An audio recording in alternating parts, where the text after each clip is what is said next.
मैं तहे दिल से शुक्रगुजार हूं आज सुप्रीम कोर्ट का, सुप्रीम कोर्ट के तमाम जजेस का, तमाम वकीलों का, जिन्होंने आज धर्म से ऊपर उठ करके हमारे लिए खड़े हुए। जिस तरह से आज केंद्र सरकार ने आकर कहा कि जो भी हम किसी किस्म का कोई रजिस्ट्रेशन हम नया नहीं करेंगे। डीएम देखिए सबसे ऊपर कैसे हो सकता है, डीएम कोर्ट से ऊपर हो गया, डीएम बोर्ड से ऊपर हो गया, बोर्ड ऑटोनोमस बॉडी है, तो वो तो हटना ही हटना है, वो 100% उस पर है कि वो हटेगा। देखिए, माननीय उच्चतम न्यायालय ने जो आज अंतरिम रिलीफ दिया है उसके लिए माननीय उच्चतम न्यायालय का बहुत शुक्रिया। और वो सारे पॉइंट जो हमने पिटीशन में रखे थे, जो हमने पार्लियामेंट में उठाए थे, उसको ज्यादातर को माननीय उच्चतम न्यायालय ने संज्ञान लिया, कंसीडर किया।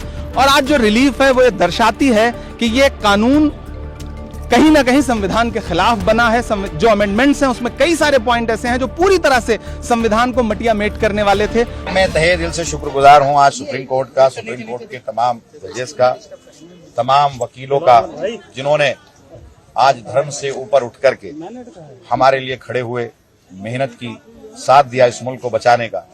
तो मैं आज हम इस फैसले से पूरी तरह से मुतमईन हैं। जिस तरह से आज केंद्र सरकार ने आकर कहा कि जो भी हम किसी किस्म का कोई रजिस्ट्रेशन हम नया नहीं करेंगे, कोई छेड़छाड़ नहीं करेंगे, जो वक्त बाय यूज इस्तेमाल होती आई हैं प्रॉपर्टियां वो रहेंगी, जो मसाजिद हैं, जो दरगाहें हैं, जो कब्रिस्तान हैं, तमाम ऐसे ही रहेगा।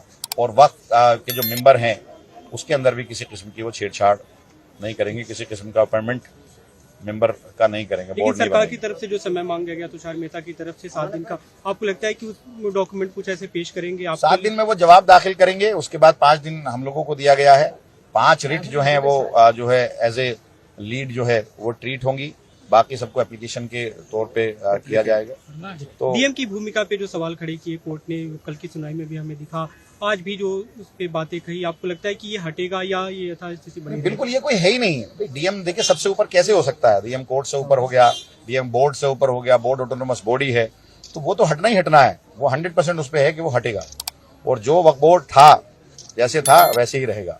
वक्फ यूजरी हाउस में जो आगे की भी जो अन्य जो बातें कही गई थी, आपको लगता है आप लोग की जो मांग थी वो यथास्थिति बरकरार है? बिल्कुल जैसा हम चाहते थे वैसे ही आज हुआ है जो हमारी मांग थी, क्योंकि मैं वक्त से जुड़ा रहा हूँ, चेयरमैन रहा हूँ, तो मुझे मालूम है इसकी तमाम बारीकियां, तमाम कमजोर मजबूतियां, कमजोरियां, कहाँ से कमजोर किया जा सकता है, तो मैं वो जानता हूँ, इसलिए हम इस फैसले से पूरी तरह से मुतमईन हैं। देखिए, माननीय उच्चतम न्यायालय ने जो आज अंतरिम रिलीफ दिया है उसके लिए माननीय उच्चतम न्यायालय का बहुत शुक्रिया। और वो सारे पॉइंट जो हमने पिटीशन में रखे थे, जो हमने पार्लियामेंट में उठाए थे, उसको ज्यादातर को माननीय उच्चतम न्यायालय ने संज्ञान लिया, कंसीडर किया। और आज जो रिलीफ है वो ये दर्शाती है कि ये कानून कहीं ना कहीं संविधान के खिलाफ बना है। जो अमेंडमेंट्स हैं उसमें कई सारे पॉइंट ऐसे हैं जो पूरी तरह से संविधान को मटिया मेट करने वाले थे। माननीय उच्चतम न्यायालय ने संज्ञान लिया और मुझे पूरा विश्वास है कि यह संविधान की जीत है, यह किसी पक्ष की जीत नहीं है, संविधान की जीत है। और आने वाले दिनों में जब फिर से सुनवाई होगी तो माननीय उच्चतम न्यायालय और मजबूती से इसमें रिलीफ देगा और सरकार की जमीन हड़पने की जो साजिश है उस साजिश को माननीय उच्चतम न्यायालय रोकेगा, मुझे पूरा विश्वास है।